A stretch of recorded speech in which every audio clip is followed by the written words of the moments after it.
రాజకీయ కక్షతో కొందరు కావాలని ప్రభుత్వ భూముల్ని కబ్జా చేసినట్లుగా తనపై అసత్య ఆరోపణలు చేస్తున్నారని విమర్శించారు మాజీ కార్పొరేటర్ మిత్ర కృష్ణ.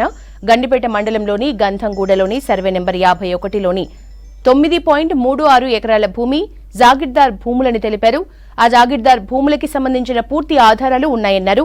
2019లో తాము జాగిర్దార్ మజూరుద్దీన్ ఖాన్ కుటుంబీకులతో పాటు భూమి కబ్జాలో ఉన్న లింగమయ్య గౌడ్ కుటుంబ సభ్యుల నుంచి జీపీఏతో కొనుగోలు చేశామన్నారు మిత్ర కృష్ణ.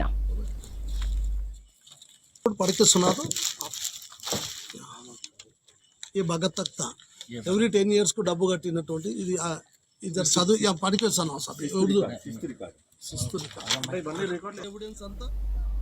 అయితే రెవెన్యూ అధికారులు చేసిన పొరపాటు కారణంగా ఈ భూములు నిషేధిత జాబితాలో పొందుపరిచామన్నారు. ఈ విషయమై తాము న్యాయస్థానాన్ని ఆశ్రయించడంతో నిషేధిత జాబితా నుంచి తమ భూముల్ని తొలగించాలని న్యాయస్థానం తీర్పు చెప్పిందన్నారు మిత్రకృష్ణ. అయితే సంబంధిత రెవెన్యూ అధికారులు కోర్టు ఆదేశాలను లెక్క చేయకుండా తమ భూముల నిషేధిత జాబితాల నుంచి తొలగించలేదన్నారు. తమ జాగిర్దార్ భూములు ప్రభుత్వ భూములుగా పేర్కొంటూ భూముల్లో ఉన్న పలు నిర్మాణాల్ని కూల్చివేయటం ఎంతవరకు సమంజసమని మిత్రకృష్ణ ప్రశ్నించారు.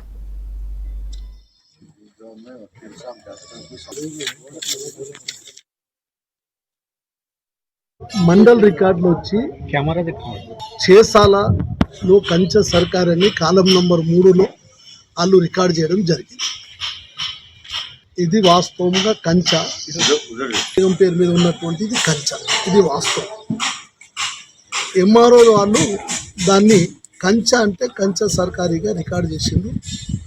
సేత్వార్ కానీ వసూల్ బాకీ కానీ టిప్పన్ కానీ పక్కా బుక్ కానీ ఇవన్నీ ఎవిడెన్స్ అంతా అది కంచ, ప్రైవేట్ కంచ, అది సర్దారునిసా బేగం అని రికార్డు ఏం తెచ్చింది కాదు, ఏడీ రిపోర్ట్. దాన్ని ఆధారంగా చేసుకొని 2013 లోపల నసీరుద్దీన్ ఖాన్ గారు ఈ మొత్తం జాగీర్ ల్యాండ్ గంధంగూడకు జాగీర్దారు.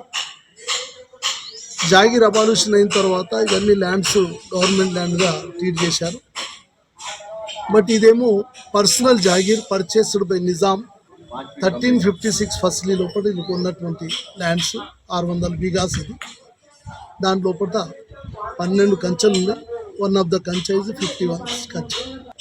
ఈ మేము 2013లో అడిగినప్పుడు క్లారిఫికేషన్ గురించి ఎంఆర్ఓ గారు కంచె అని ఉన్నది, నాకు దీని మీద